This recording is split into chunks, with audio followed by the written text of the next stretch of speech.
পৃথিবীর বুকে সবার শত্রু ছিল, সবার দুশমন ছিল, সবাইকে কষ্ট দেওয়া হয়েছে।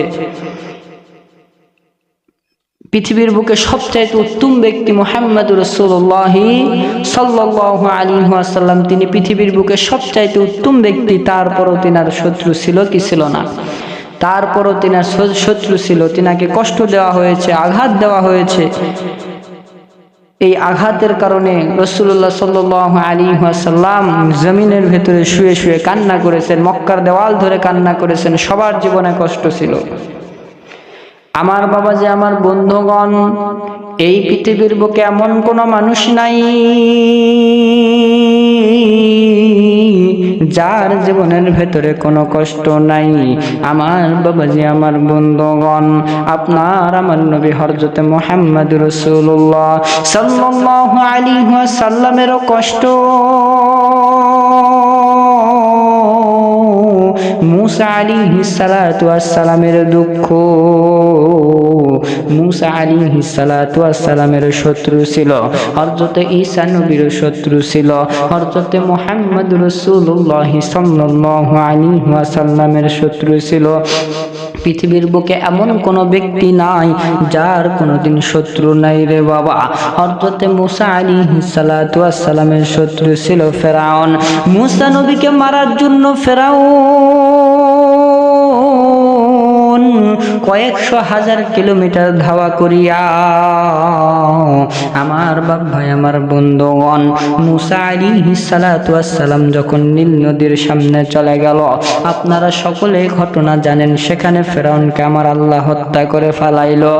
এরপরে ঈসা আলাইহিস সালাম, এই ঈসা আলাইহিস সালামেরও পৃথিবীর বুকে শত্রুর অভাব ছিল না রে বাবা। এই ঈসা নবীরও পৃথিবীর বুকে অভাব ছিল না শত্রুর।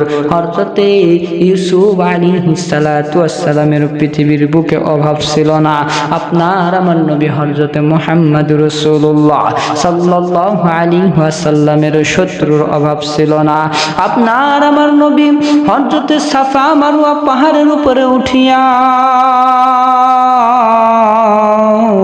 মানুষগুলোকে ডাক দিয়া বলতেছেন, মানুষেরা তোমরা শোনো, আমি যদি তোমাদেরকে বলি এই পাহাড়ের পিছন দিক থেকে কয়েক দল শত্রুরা তোমাদেরকে হামলা করার জন্য আসতেছে, তোমরা কি আমার কথাটা বিশ্বাস করবা? সবাই এক বাক্যে উত্তর দিল, জি জি জি, আপনার কথা আমরা বিশ্বাস করব, কারণ আপনার মতন সত্যবাদী এই মক্কার ভেতরে আর নাই, আপনার মতন সত্যবাদী তো মক্কার ভেতরে নাই। তাহলে আপনার কথা আমরা স্বীকার করব না, বিশ্বাস করব না, এটা কখনোই হতে পারে না। আবু লাহাব সেখানে দাঁড়ানো ছিল, রাসূলের চাচা। এই আবু লাহাব ডাক দিয়ে বলল, ভাতিজা, তোমার কথা তো আমরা সকলেই এক বাক্যে মেনে নেব, কারণ তোমার মতন এত বড় একজন সত্যবাদী পৃথিবীর বুকে নাই। এই কথাটা বলার পরে আপনার আমার নবী ডাক দিয়ে বললেন, সকলেই বলো, ক্বালা লা ইলাহা ইল্লাল্লাহ দাখালাল জান্নাহ। যেই ব্যক্তি একবার লা ইলাহা ইল্লাল্লাহ পড়বে, ওই ব্যক্তি জান্নাতের ভেতরে প্রবেশ করবে।